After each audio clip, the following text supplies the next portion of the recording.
Hello, and welcome to this ClassClac tutorial. Today, we'll be learning about the scientific calculator on the mobile app. On the calculator keyboard, you'll find the numbers in the middle, with basic arithmetic on the right and advanced functions on the left. In general, there are four main ways to find a function you are looking for. We'll use cosine as an example. The first place you can find a function is right on the calculator numpad. For example, cosine is the secondary of sine, which you can get by hold pressing the sine button. The second place you could find a function is in one of our math categories. We're going to go ahead and grab cosine from the trig category.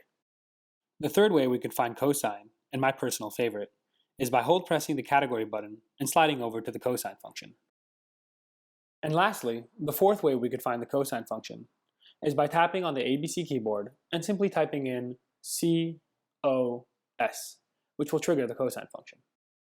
Let's go ahead and plug in pi over 2 and press enter to send that to the output. To change from degrees to radians, simply use the settings button in the top left corner. Let's try another function. We'll take 5 ln of e and press enter to send that to the output. To edit an input you have already entered, simply click on it and edit. Let's change that to a 500 ln instead. To reuse an expression or its answer, I can simply double tap either part to re-enter it into the input bar.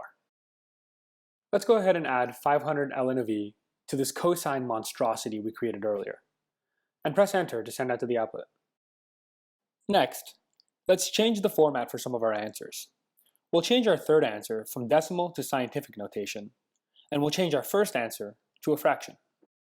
Finally, let's have some fun with calculus. We'll take the derivative of 5x squared for x equals 5. To clear your current expression, tap the X button in the top right corner of the input bar. Click it again to clear your history. And that's it for today. Thank you for tuning in to this ClassClac tutorial.